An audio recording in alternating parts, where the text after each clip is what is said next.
Bom dia, bom dia! Este é o momento de sabedoria.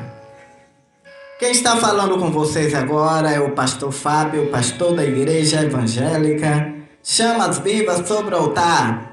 Nós estamos na nossa aula teológica. Hoje estaremos estudando História das Religiões, começando a nossa primeira aula. E eu gostaria de falar com vocês, se vocês estão gostando da nossa aula, você compartilha pelo WhatsApp, visita aí também pelo YouTube, vai lá, coloca a Igreja Evangélica Chamas Vivas sobre o Altar e se inscreve no meu canal e dá um like e deixa seu comentário. Também esteja aí me seguindo no Instagram, Pastor Fábio Silva 11, Pastor Fábio Silva 11 no Instagram. Hoje eu quero falar sobre os pré-reformadores. Eu quero falar sobre John Wycliffe. Meus irmãos e irmãs, John Wycliffe, ele nasceu na Inglaterra, estudou em Oxford. Em Oxford passou a lecionar, sendo considerado o melhor teólogo do corpo,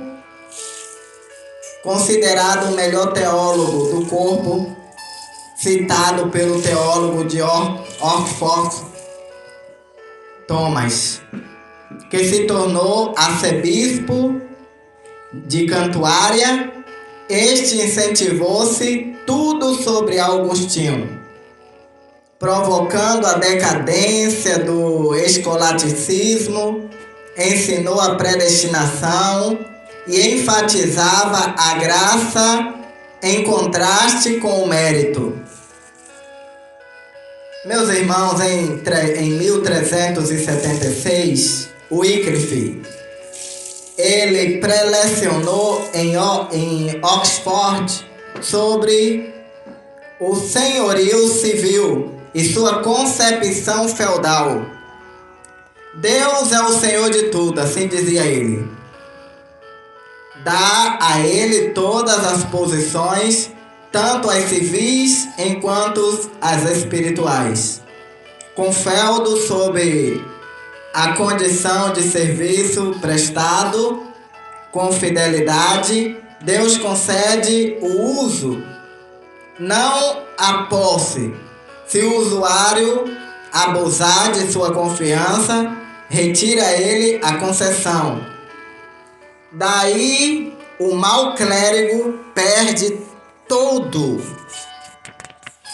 O mau clérigo perde todo o direito, meu irmão. Ele perde o direito de seu ofício, ele perde o direito às suas autoridades civis, aos quais Deus deu poder sobre as coisas temporais. Podem tirar desse clérigo indigno a posse temporais. Wycliffe foi intimado a prestar esclarecimento ao bispo de Londres, Guilherme, mas o professor contou com a proteção de nobres.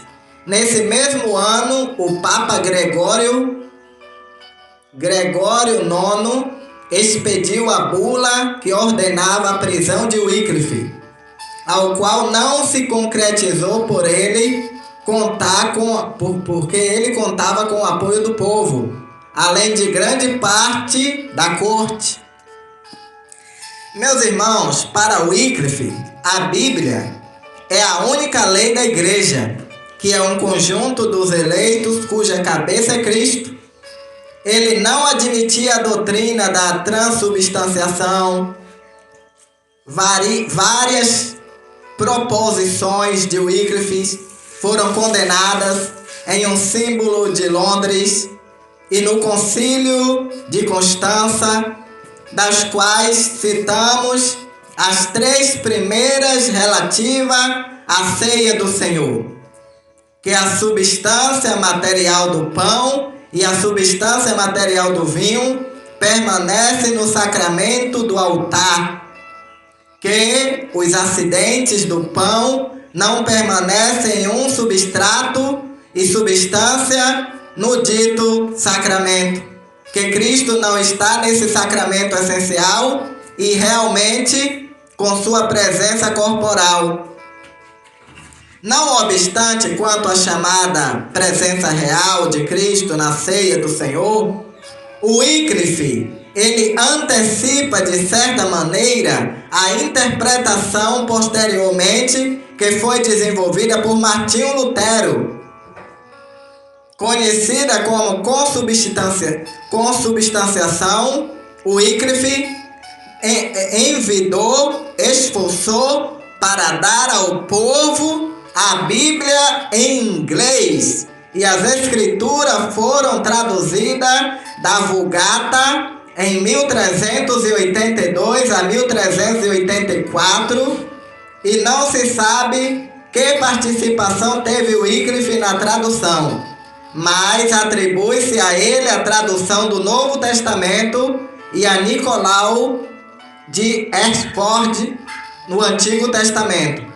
O Wycliffe passou a enviar sacerdotes pobres para pregar ao povo, e estes, sem sapatos, vestindo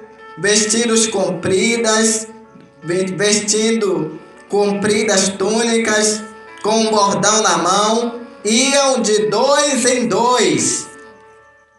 Dois como os antigos pregadores valdenses e franciscanos, conforme foi o seu êxito. Em 1382, o arcebispo de Cantuária, ele presidiu um sínodo em Londres que condenou 24 teses de Wycliffe. Muitos sacerdotes pobres foram presos, mas o Wycliffe não foi atacado, graças ao apoio popular e ao prestígio na corte. Mas foi proibido lecionar em Oxford, exerceu seu pastoreado em Lutworth até a sua morte em 31 de dezembro de 1384. John Hus e os Hussitas. Nós falamos de John Wycliffe, agora John Hus e os Hussitas. John Hus, meus irmãos, nasceu em Boêmia em 1394. Ele recebeu o grau de bacharel em teologia na Universidade de Praga, e em 1396 o grau de bacharel em artes. Ordenado a sacerdote em 1401, Hus continuou a lecionar na Universidade de Praga, tornando-se reitor dessa instituição em 1402. Nessa época, tomou conhecimento das obras de Wycliffe, aderindo às ideias dele, exceto o fato de que continua a aceitar a doutrina da transubstanciação. Pregador da Capela de Belém, a partir de 1402, conquistou muitos seguidores com seus sermões. Inicialmente, as pregações de John Hus contaram com a simpatia do arcebispo, e todavia suas críticas ao clero acabaram transformando a simpatia em oposição, o que foi agravado pela ligação entre as ideias de Wycliffe e de Hus. No final do Concílio de Pisa, apoiou o Papa Alexandre, a quem se queixou de dificuldade de difusão das ideias, Wycliffe na Boêmia, e João Hus protestou.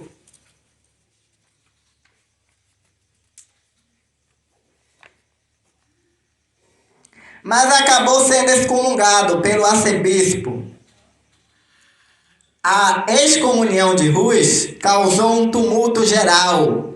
Rus tornou herói nacional, sendo apoiado pelo rei Venceslau em 1412, o sucessor de Alexandre, João XXIII, considerado posteriormente antipapa, prometeu indulgência a todos que participassem na cruzada contra o rei Ladislau de Nápoles.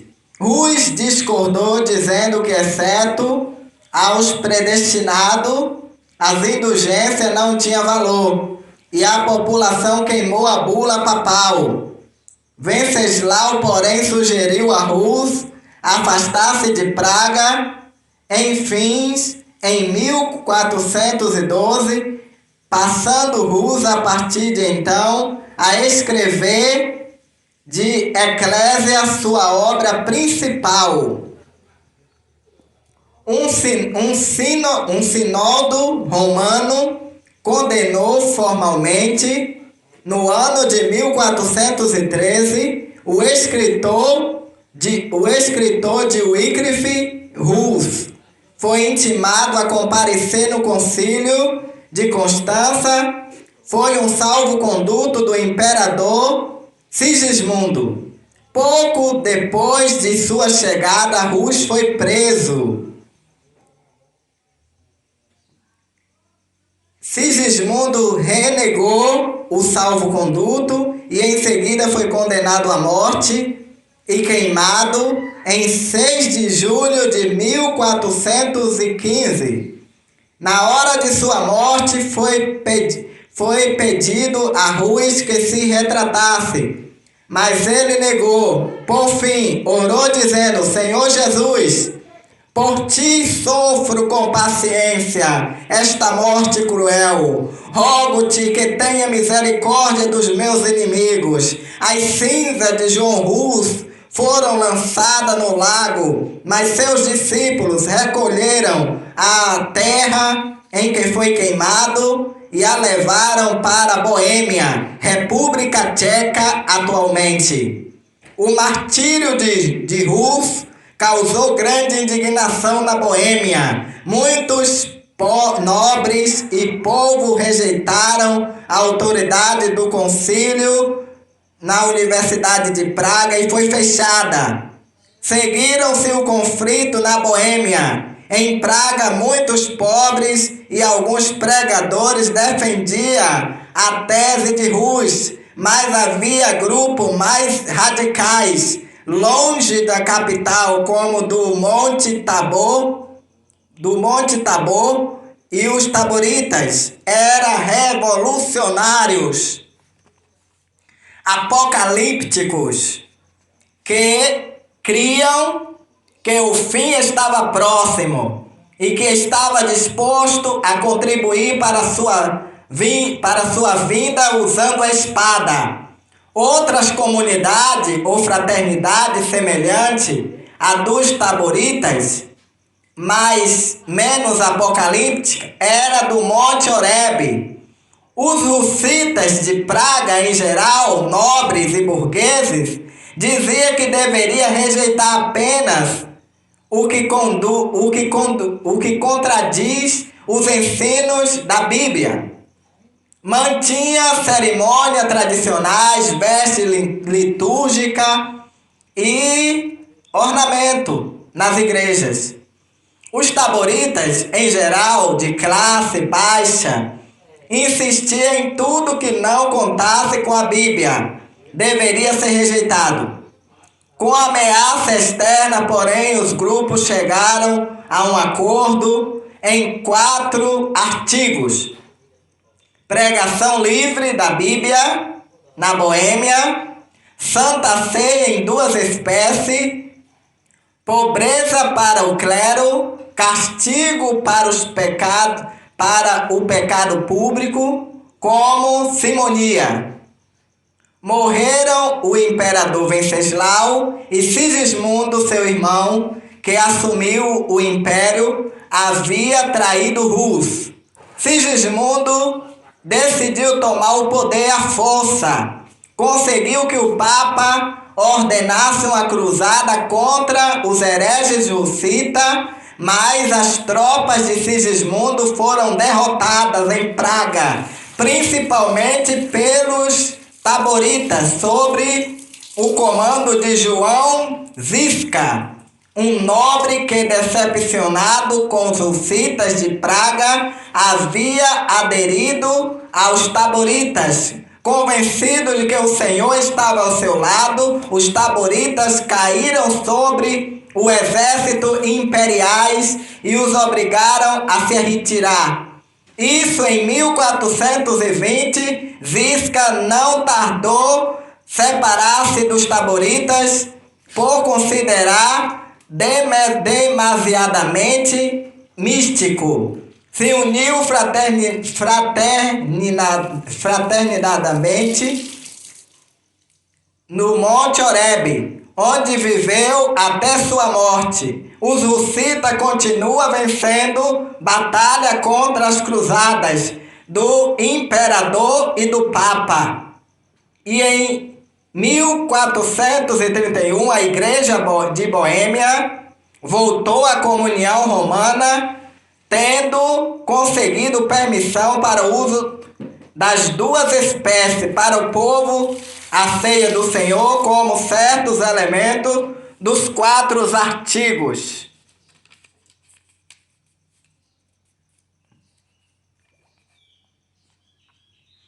Finalmente, Sigismundo conseguiu ocupar o trono da Boêmia, mas nem todos os boêmios aceitaram o acordo com a Igreja de Roma.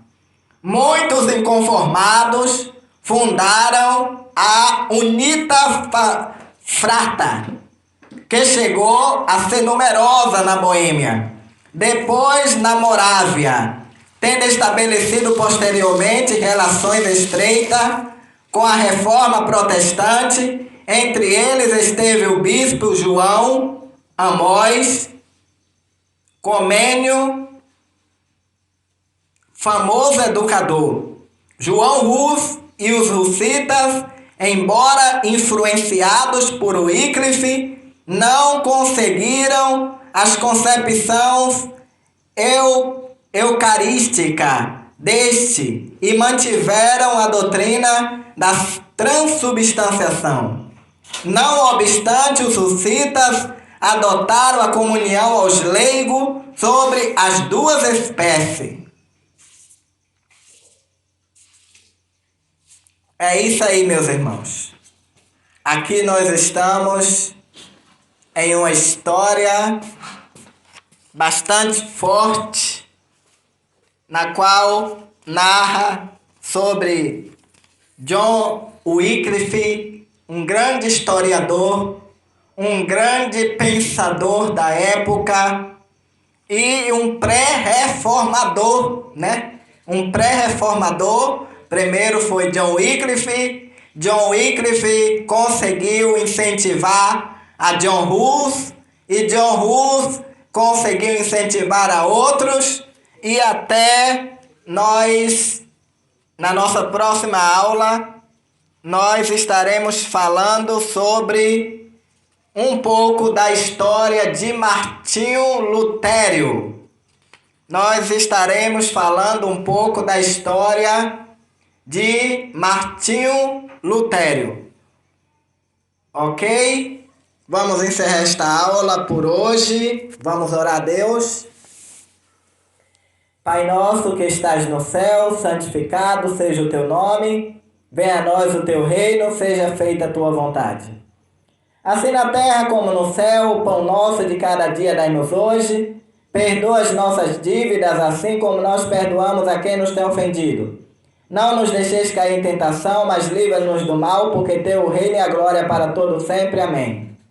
Meu Pai Todo-Poderoso, eu quero orar por cada pessoa que está participando da aula teológica, aula essa na qual nós estamos na história da igreja, aonde nós falamos aqui um pouco sobre a história de John Wycliffe e sobre a história de John Hus. John Hus e John Wycliffe foram pessoas fazem parte dos pré-reformadores importantes da época. Eles não conseguiram mudar a transubstanciação, mas mudaram em outras áreas no seu ponto teológico. Então, ó Pai, dá sabedoria ao teu povo, dá força, dá saúde, dá ânimo e dá vigor. Eu oro e abençoo todo o teu povo em nome de Jesus. É isto aí. Se você que sempre está assistindo e ouvindo pelo YouTube, deseja contribuir para a construção da igreja Chamas Vivas sobre o Altar em Itapevi, eu quero que você coloque no comentário, pastor, coloque o número da conta, para você estar depositando a sua oferta de amor para a construção lá da casa de Deus. Ok? Pode ser pelo WhatsApp, pode ser pelo YouTube ou em outra área aonde eu tenho acesso. Tá bom?